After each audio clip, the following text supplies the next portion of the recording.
Paz do Senhor, sou o pastor Daniel Tavares da Assembleia de Deus Jardim Veracruz em Franca e eu quero que esta mensagem fale fortemente ao teu coração e que sua vida seja abençoada.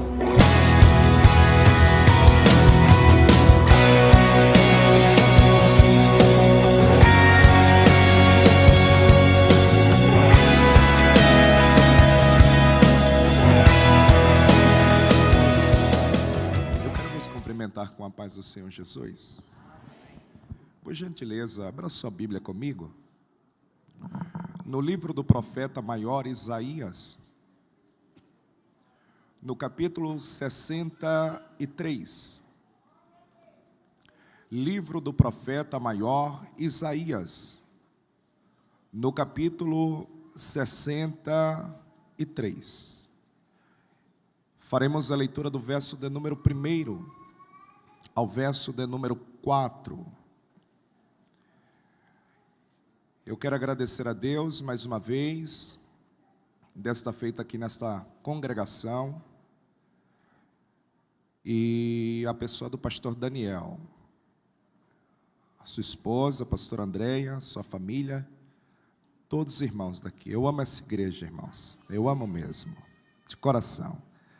Hoje eu não tenho para ajudar, mas quem sabe um dia Deus vai me fazer honrar a vida do pastor Daniel. Eu creio que Deus pode fazer isso. Eu tenho uma dívida com ele, eu serei eternamente grato à vida dele, pela confiança. Isso aqui não é bajulação não, isso aqui é respeito e consideração. Eu tenho certeza que Deus vai falar conosco. Capítulo de número 63, versículo de número 1, há uma epígrafe que diz assim, olha só: Deus salva e vinga o seu povo. Olha o que está escrito: quem é este que vem de Edom, de Bosra, com vestidos tintos? Este que é glorioso em sua vestidura, que marcha com a sua grande força? Já há uma resposta aí agora. Eu, que falo em justiça, poderoso para salvar. Por que está vermelha a tua vestidura? E os teus vestidos como os daquele que pisa no lagar? Eu sozinho pisei no lagar, e dos povos ninguém ouve comigo. E os pisei na minha ira, e os esmaguei no meu furor, e o seu sangue salpicou os meus vestidos, e manchei toda a minha vestidura. Último verso. Porque o dia da vingança estava no meu coração, e o ano dos meus redimidos é chegado. Amém, queridos? Pode tomar os vossos assentos. Glória a Deus. Glória a Jesus.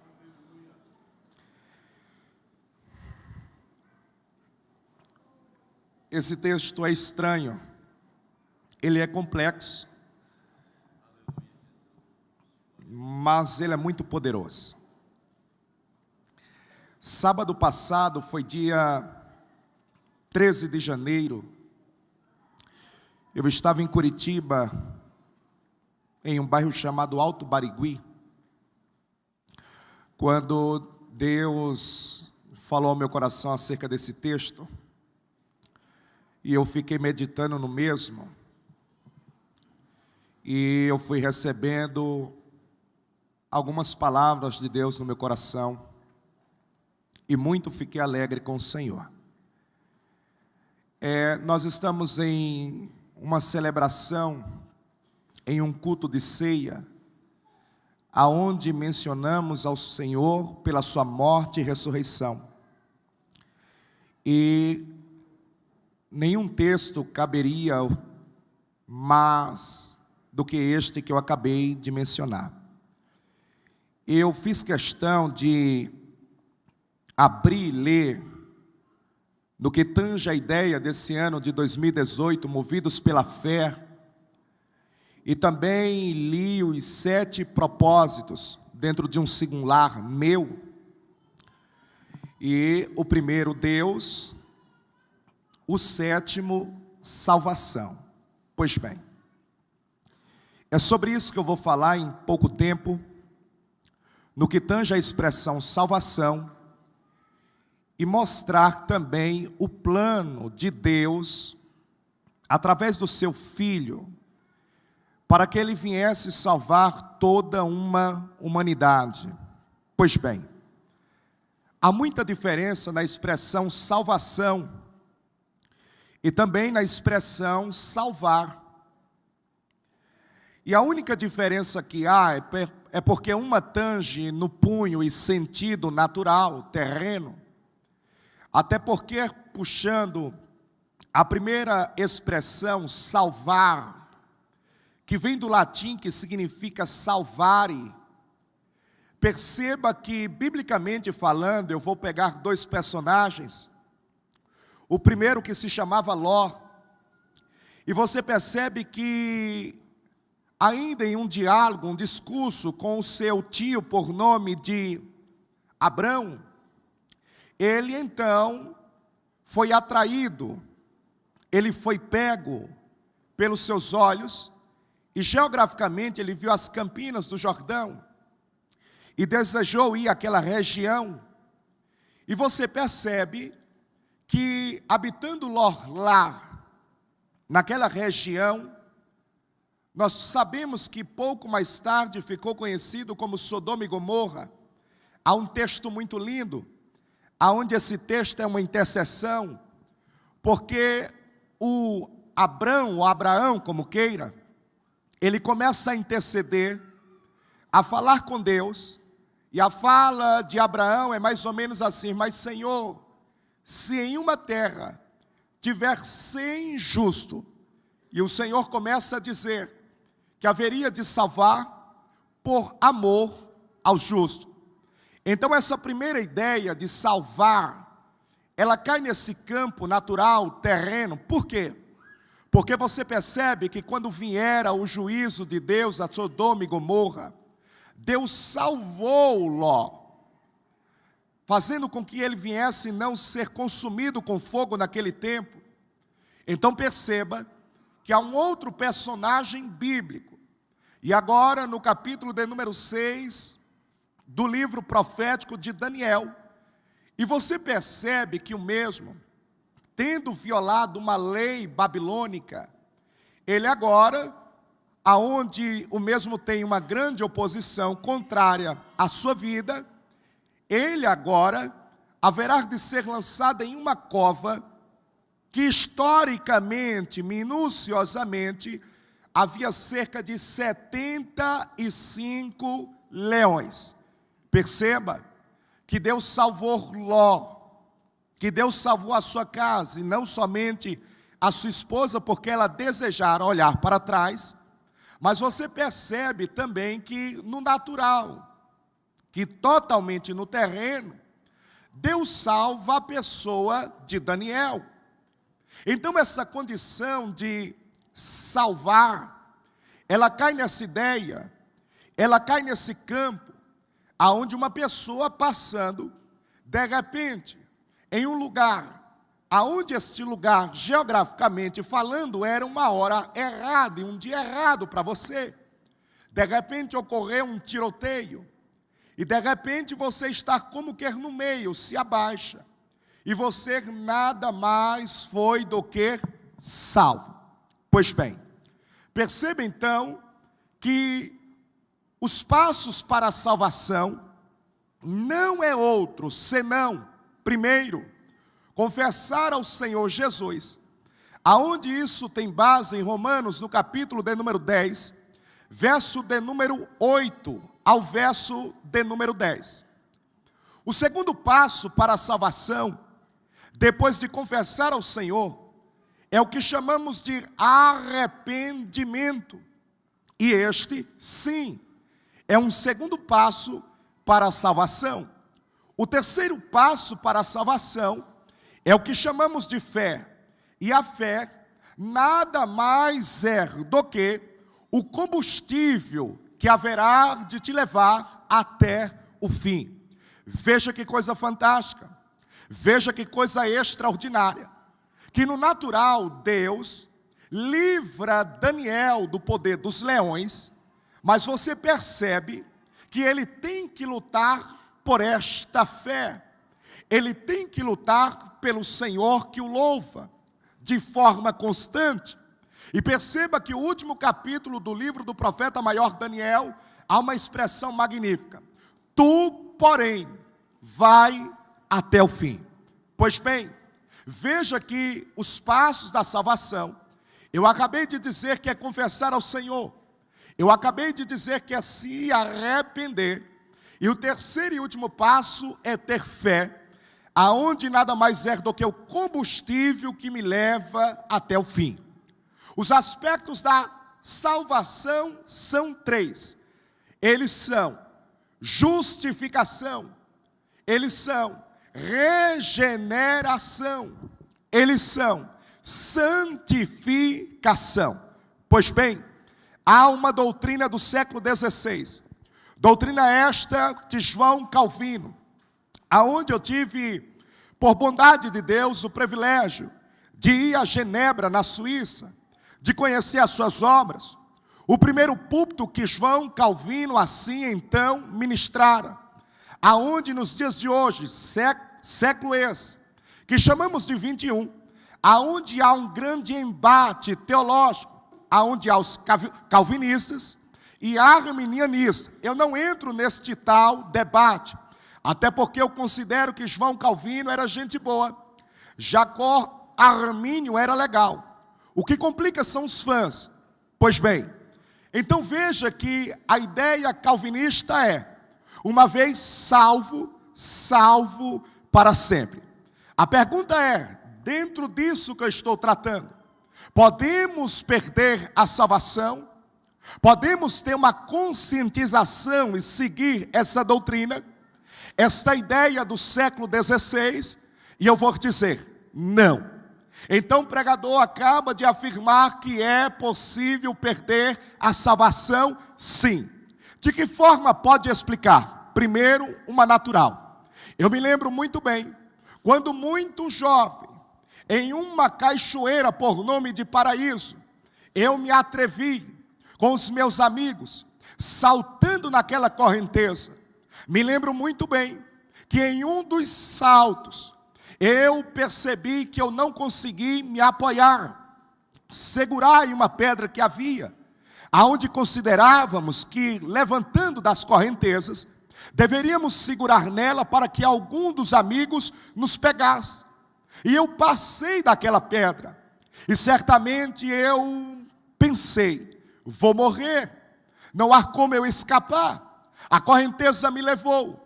Mas de repente, um jovem, um amigo, de uma rua que se chamava Landulfo Alves, me lembro muito bem, de nome Reinaldo, ele estendeu a mão, e eu percebi que a sua mão estava estendida, e eu segurei na sua mão, e ele me tirou.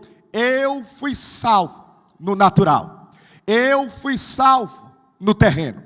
Eu poderia perder a vida, sim, se eu viesse a me atrever de novo, passar pela pedra, e no momento que eu achasse que não haveria de ter solução, e não encontrando o Reinaldo lá, que me tirara por primeira vez, eu poderia morrer sim. Então agora eu te dou uma base totalmente bíblica, porque Judas, escrevendo a sua epístola, você vai perceber que nessa epístola, que não tem capítulo, no verso de número 3, há algo interessante. Ele diz: amados, procurando eu escrever-vos com toda a diligência acerca da salvação comum, olha o que ele está dizendo, tive por necessidade, eu nem queria escrever, eu achava que não era necessário, mas quando eu percebi, vi sim a grande necessidade de exortar-vos a batalhar pela fé. Olha o que ele está dizendo, a batalhar pela fé, que uma vez foi dada aos santos. Olha que coisa interessante. Então, eu me lembro muito bem de um pastor norte-americano, aonde eu tive um encontro com ele em uma conferência chamada 360 graus. O seu nome é Paul Walsh. Em um dos seus sermões, nos Estados Unidos da América, em uma igreja totalmente lotada, antes de abrir a Bíblia, antes de ler o texto, Paul Walsh disse: eu tenho uma notícia muito triste. E a notícia que eu tenho, antes de fazer a leitura da palavra de Deus que eu venho vos pregar, é que mais de 60% de vocês que hoje me ouvem e que me ouvirá, haverá de não estar salvo dentro de pouco tempo.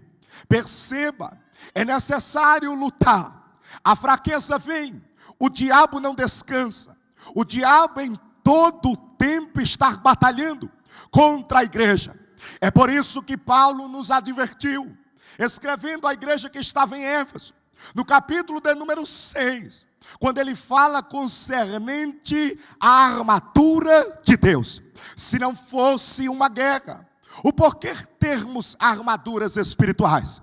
Nós não estamos aqui para fazer biquinho, nós não estamos aqui para tirar selfie e colocar no Facebook, mostrar que eu sou evangélico, mostrar que eu estou tentando mudar para que a sociedade venha ver isso. Não, eu estou aqui porque eu amo a Jesus, eu estou aqui porque eu reconheço a sua morte, eu estou aqui porque Ele tem todo o poder, eu estou aqui porque Ele é acima de todo nome, e com Jesus eu não perco batalha. Levante a tua mão.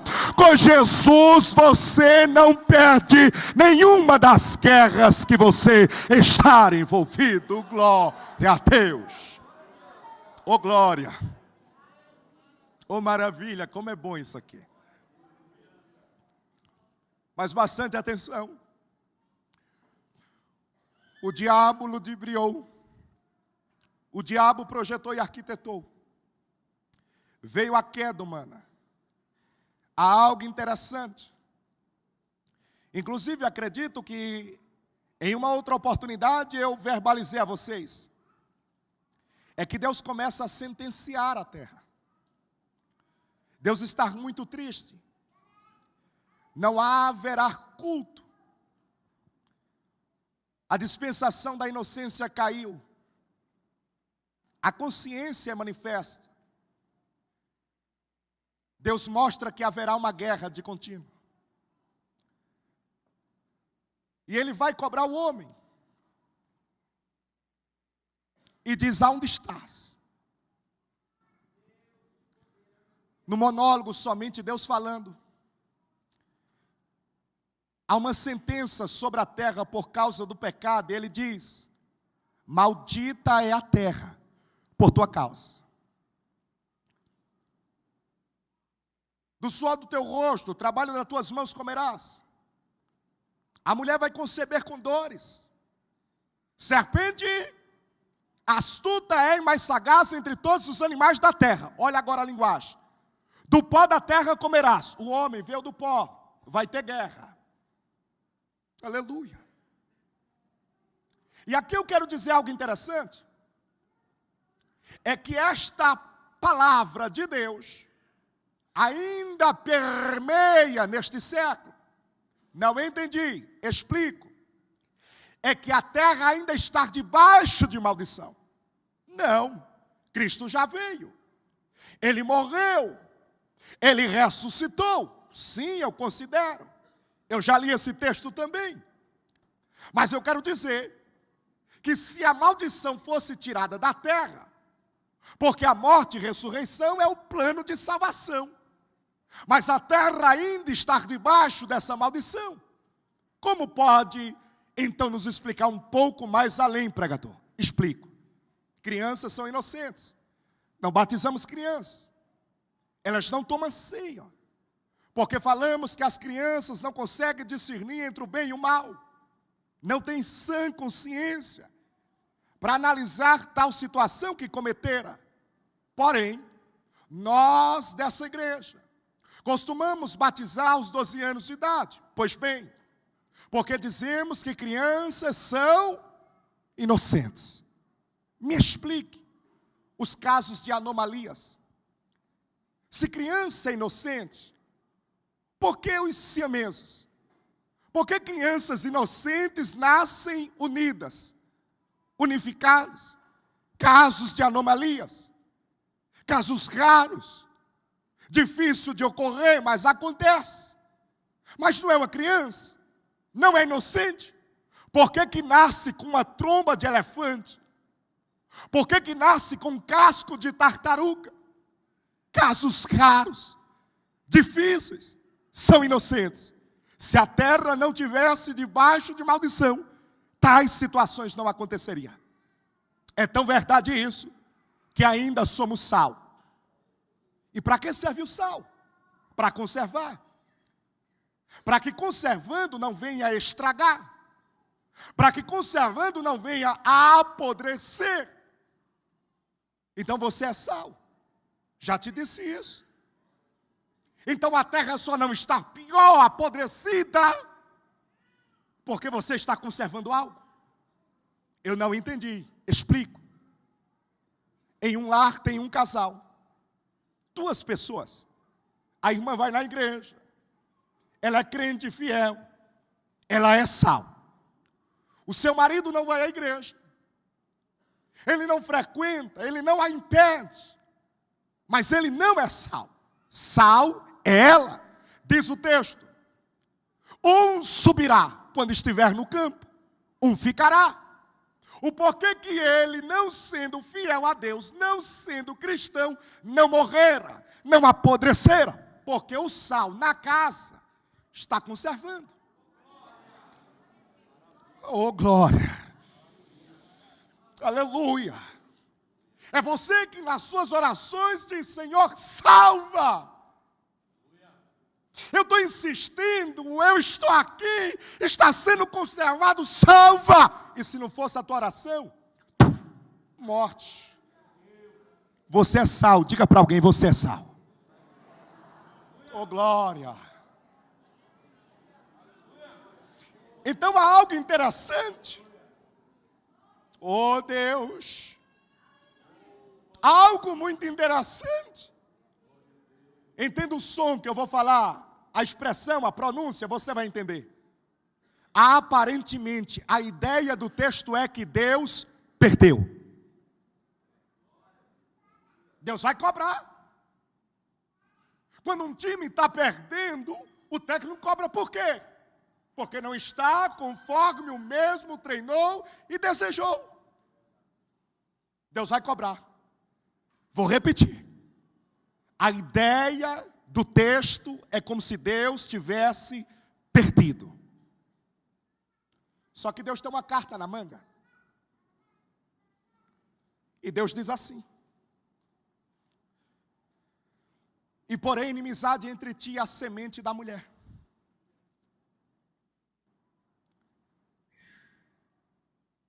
E a sua semente, esta te ferirá a cabeça. Olha isso. E tu lhes ferirá o calcanhar. Aparentemente a ideia é, escute, que Deus perdeu. Mas Deus tem uma carta na manga, como que dizendo: vou virar o jogo. Como que dizendo: isso não vai ficar assim. E quem fala isso? Paulo, aos Colossenses. No capítulo 2, verso 1, 2 e 3, Paulo diz: porque quero que saibais quão grande combate tenho por vós, e pelos que estão em Laodiceia, e por quantos não viram meu rosto em carne. Olha o que ele diz: para que os seus corações sejam consolados. Olha só. E estejam unidos em caridade, enriquecidos da plenitude da inteligência e do conhecimento do mistério de Deus, Cristo. Ele tem uma carta. O filho estava escondido no pai. Em que estão escondidos todos os tesouros da sabedoria e da ciência. Escuta isso. Tem uma profecia. A semente da mulher vai ferir a tua cabeça. Mas há uma devastação. E se a terra não estava debaixo de maldição, me explique então o porquê que está escrito em Gênesis capítulo de número 6, versículo de número 5, dizendo assim: viu o Senhor que a maldade do homem se multiplicava sobre a terra, e que toda a sua imaginação, dos seus pensamentos, do seu coração, era só má continuamente. Então Deus se arrependeu de ter feito o homem. Oh glória! Porque o diabo penetrou. Se você ler Ezequiel 28, você vai perceber que, como empresa, Satanás delegou funções, e esta empresa chamada destruição, morte e sangue crescera. Deus tem uma carta. Deus tem algo reservado. Deus tem o seu filho. Irmãos, eu estou aqui já em outro lugar. Parece que eu estou no acampamento ainda, vivendo aquela glória. Então a promessa de Gênesis 3,15, que ele vai ferir com calcanhar o quê? A cabeça. Eu quero que vocês abram, por gentileza. Está aqui, mas eu quero que abram. Salmo 68. Oh glória. Abra Salmo 68, não vou falar o verso ainda não, senão você vai lá e lê. Calma. Parece que Deus se esqueceu. Os homens estão morrendo. Deus não se manifesta. Deus não faz nada aparentemente. Quem vem peca. Quem vem mata. Quem vem se prostitui. Quem vem cai na idolatria. Porém no meio, Deus torna a trazer a lembrança. 68, 21. Veja o que está escrito. Mas Deus ferirá gravemente a cabeça de seus inimigos, e o crânio cabeludo dos que andam em suas culpas. Não há algo semelhante ou similar, como queira, o que está escrito em Gênesis 3,15? A semente da mulher vai ferir com o calcanhar a cabeça. E no meio Deus diz: não me esqueci. Está escondido em mim. Porque ele vai ferir a cabeça. Gravemente. O crânio. Escute isso. Deus descobriu duas coisas no adversário. É que o adversário era inteligente. Porque cabeça fala do membro mais importante do corpo humano. Já disse. Visão, audição, olfato, tato e paladar. Não adianta tirar um membro chamado braço e a cabeça funcionar. Não adianta tirar um membro chamado perna e a cabeça funcionar. Tem que esmagar. Oh glória. A primeira coisa que Deus viu no adversário era que ele era inteligente. Cabeça, inteligência. Segunda coisa. Veja como é o crânio, cabeludo. Cabelo fala de sedução, sensualidade.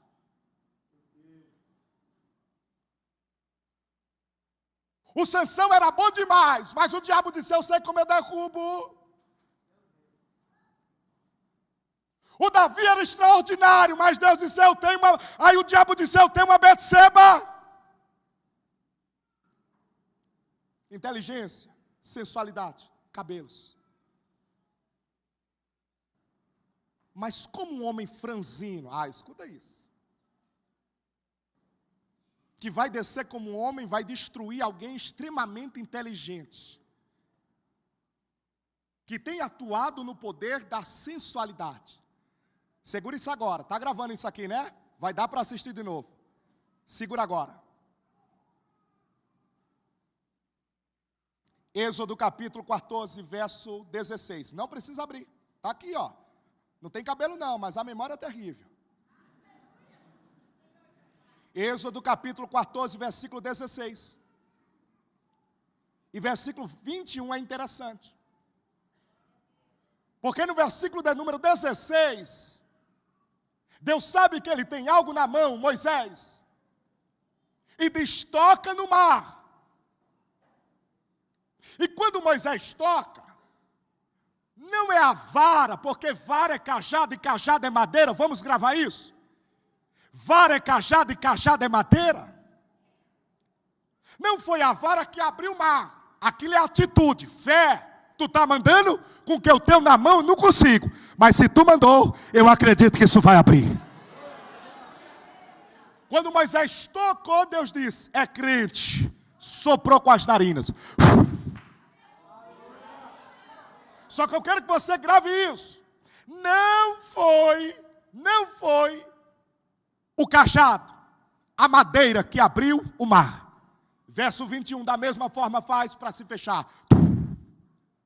Há outro texto interessante. 1 Samuel, capítulo de número 17, versículo 40. O Davi tem duas armas. Uma das armas é uma funda. Tem 5 pedras. Uma outra arma é vara, cajado, pedaço de... Ele vai contra o gigante. E quando ele vai contra o gigante, o que é interessante é que ele usa uma das pedras e acerta. O gigante cai. Quando o gigante cai, ele pega a espada do gigante e separa a cabeça do corpo. 2 armas. Funda. Cajado madeira. Também não foi o cajado que derrubou e nem tampouco matou o gigante. Há outro texto interessante. Segundo Samuel, capítulo de número 23, versículo de número 21. Há um homem de nome Benaia. Ele vai lutar contra um egípcio. O texto diz que o egípcio tinha respeito. Era homem de respeito. O que isso significa? A ideia é que ele não perdia no campo de batalha. O Benaia é um pouco menor. A envergadura não alcança como a do egípcio. O egípcio é mais alto e tem uma vantagem grandiosa. O egípcio porta uma lança. O Benaia tem uma vara, um cajado, um pedaço de madeira. Não me pergunte como. O baixinho era invocado. Ele era baixinho, mas tinha história. Porque a Bíblia diz que ele tinha matado 2 leões moabitas. Como ele imobilizou o egípcio, não me pergunte. Mas está no texto. Ele tira a mão da mão do egípcio e mata o egípcio com a lança. Fiquei me perguntando, o porquê que tinha um cajado e não matou com o cajado? Moisés não abre com o cajado, com a madeira. Davi não derruba o gigante e nem mata com um cajado, com a madeira. Benaia tem o mesmo instrumento, não mata e não derruba o egípcio com a madeira. Aí Deus chama o filho, o mistério. E diz: chegou o tempo. Você vai? Eu vou, pai. Agora escute. Ele é inteligente. Ele atua na sensualidade. Sim. Ô filho, você vai vencer. E eu acredito em você. Ô pai, vamos destruir ele de uma vez? Não, se fosse assim, daqui eu fazia isso. Mas eu quero humilhar. E já vou logo lhe dizendo. Guerrei, não vai ser fácil. Parece que eu vejo Jesus dizendo assim: se ele é inteligente e atua na sensualidade, qual arma eu irei contra ele? Aí o Senhor diz: como eu quero humilhar e envergonhar, eu vou lhe dar uma madeira. Um pedaço de madeira. Segura agora a revelação, ó. Fica dormindo não. O cajado de Moisés não abre o mar. O cajado de Davi não mata o gigante. O cajado de Benaia nem tampouco fere o egípcio. É porque para vencer com madeira, só teve um. O filho disse: eu vou, pai. O plano da salvação está pronto. Está gravado no coração do filho. Oh, glória. Ele tem que suportar, passar, ser humilhado. Só que há algo muito interessante. É que São Mateus vai falar algo extraordinário. No capítulo de número 27, já estou encerrando. No capítulo de número 27, ele diz algo fabuloso, fantástico. E segura agora. Isso que é tão extraordinário. No capítulo de número 27, versículo de número 33, diz: e chegando ao lugar chamado Gólgota, que se diz caveira. Oh, glória. Caveira no Gênesis, caveira nos Salmos, caveira em São Mateus. Promessa, lembrança, consumação. Pode dedilhar, Bima, que eu vou finalizar. Segura agora. Não deram para Cristo uma cruz pronta. A parte vertical estava lá em cima. O que você tem que entender é que o peso que está sobre os seus ombros te leva para cima. Colocaram o patíbulo nos ombros dele. 45 quilos. A parte horizontal da cruz. O Gólgota é chamado caveira até hoje, porque geograficamente o desenho é como que de uma caveira. Estava bem próximo. E o que é interessante é que ele está bem próximo da vitória e ele não tem escudo. Ele está cortado. Ele está machucado. Porque guerreiro não recebe vitória sem dores. Oh, glória. A cada passo que Cristo dava, chegava o momento do triunfo. O patíbulo está nas costas. Ele sobe lá em cima. Segura. Quando ele sobe lá em cima, machucam Jesus. Batem em Jesus. O nosso herói tinha um pedaço de madeira. Estava todo cortado. Glória. Você acha que vai chegar como até o fim? Com perfume importado no corpo? Com terno Zara? Com Louis Vuitton? Aqui é umas vias sangrentas que caminhamos e andamos diariamente. E essas vias são de dores. Eu estou pregando para uma igreja corajosa. Para guerreiros que aceitaram o desafio. E que mesmo tendo serpentes, escorpiões, espios, e que mesmo tendo a oposição, Deus me comprou e me colocou em um caminho, e eu não vou parar. Eu resolvi, eu decidi, eu vou chegar até o fim. Eu não quero saber como vai ser, mas eu vou chegar. Segura que eu estou finalizando.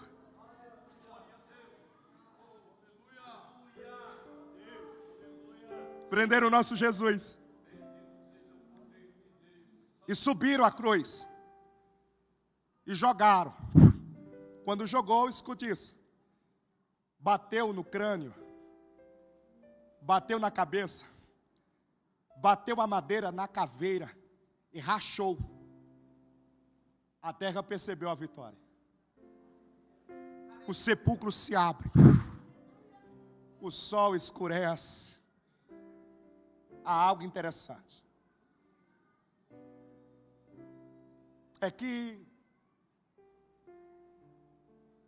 da sexta, meio-dia, à nona hora, 3 da tarde, há trevas. Escuta isso. E agora ele diz: Pai, entrega o meu, e o Espírito sobe. A alma sai do corpo, o Espírito sobe, corpo na cruz, alma sai do corpo. É no escuro as maiores batalhas. Não pense que é o povo fotografando. Não, é no escuro. Porque as nossas maiores guerras são nos campos espirituais. Ele foi atrás do adversário e diz: me dá o que eu conquistei. E o diabo diz: não, segura isso. Eu tenho uma cédula que é contrária. E Cristo diz: olha, mas eu paguei. Está consumado. Ele pega a cédula que Paulo escreve aos Colossenses. Segura isso. Volta, mancha de sangue e crava na cruz. Ele acabou de dizer: para o diabo, vocês não devem mais nada. Teletestai, está consumado, está pago. Agora segura o que eu vou ler. Isso é sinônimo de muito triunfo. E despojando todo o principado e potestade, os expôs publicamente, e deles triunfou em si mesmo. Isso é no escuro. Eu tive agora em Roma, na Itália, e eu tive um privilégio muito grande. É que visitando a prisão Marmetino, aonde ficou preso Pedro e o apóstolo Paulo, eu encontrei uma guia turística, e ela era baiana. Baiano dá em todo lugar, irmãs. E quando eu encontrei ela, eu disse: pronto, aqui está a fonte do que eu preciso. Eu perguntei o que era isso, segura isso. E ela disse que o inimigo de Roma, quando afrontava Roma, Roma despojava, tirava toda a veste do inimigo. Um cavaleiro da guarda romana amarrava os pés do inimigo de Roma, deixando ele nu. O soldado montava no cavalo e arrastava o inimigo no cavalo pelas ruas de Roma, envergonhando, humilhando o inimigo de Roma. Veja o que diz Paulo aqui: e despojando. Não entendeu? Vou explicar. Deus está pedindo para o diabo até aquilo que ele não tem. Deixa eu lhe dizer, o diabo ficou nuzinho. Deus amarrou todo o principado e potestade. E ele tem cavalo branco? Claro que tem. E um cavalo branco, e na sua coxa escrito fiel. Ele amarrou, montou no cavalo no campo espiritual. E parece que eu vejo os anjos fazendo, aleluia, como que um caminho, e ele saiu correndo. Eu venci, eu venci, eu venci, eu venci, eu venci, eu venci, humilhando, colocando expostos. Tem uma revelação ainda máxima aqui. Oh glória! Segura isso agora, irmãos. É que Cristo estava escondido em Deus. Vamos lá? Cristo estava escondido. Cristo estava escondido. Segura. Aí vem Deus, olha para Adão. O culto acaba. E quando o culto acaba, ele faz Adão ter um sono profundo, que ele diz: não é bom que o homem esteja só. Tinha alguém escondido em Adão. Aí da costela, isso é uma revelação, irmãos. Ele tira a vida Assim como a vida chamada Jesus estava escondida em Deus, a vida chamada Eva estava escondida em Adão. Era 12 de agosto de 2011. Estávamos na maternidade. A doutora Alba rompeu 7 camadas de músculo na cesárea. De repente ela pegou uma espécie de aspirador, colocou na minha esposa e absorveu, sugou como que um líquido, água. De repente, tinha alguém escondido na minha esposa, a Tatiane. Quem era? A Laura, minha filha. Segura, grava. Assim como Cristo estava escondido em Deus, Eva estava escondida em Adão, a Laura, minha filha, estava escondida na Tatiane, minha esposa. Olha o que está escrito. Contudo dos soldados, furou o lado com uma lança, e logo saiu água e sangue. Assim como Cristo estava escondido em Deus, assim como, glória, Eva estava escondida em Adão, assim como a minha filha estava escondida na minha esposa, quando perfurou Jesus e saiu água, você estava escondido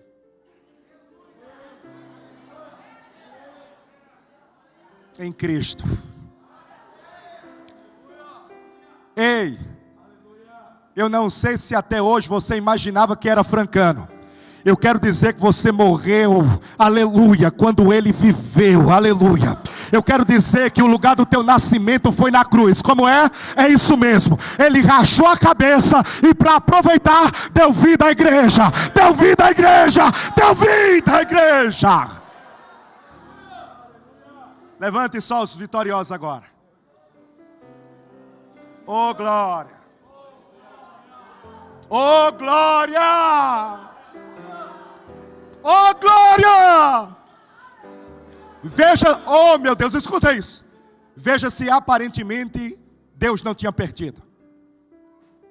Porque a palavra redimir significa resgatar, readquirir, reconquistar o que era meu.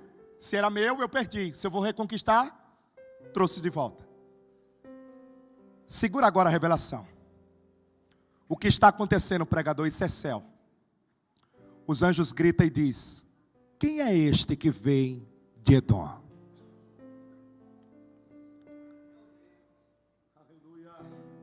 De borras, com vestidos tintos. E sabe como ele vem? Assim, ó.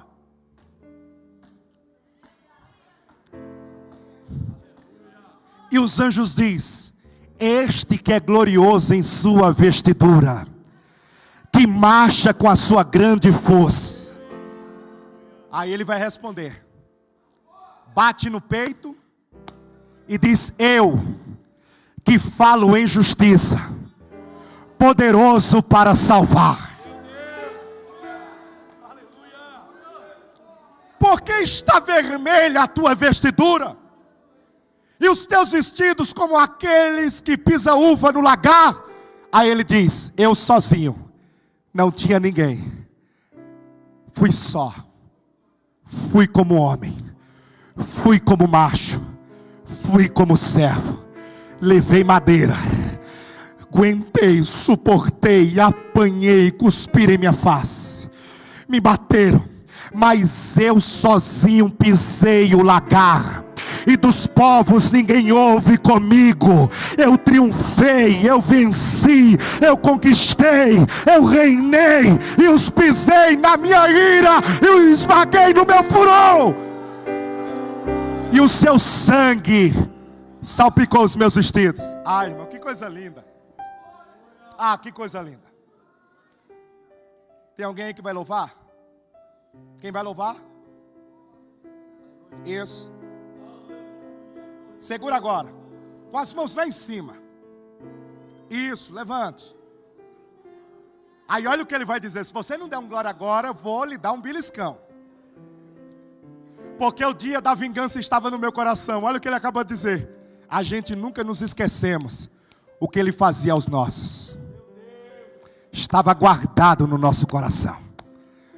Segura agora o que ele vai falar.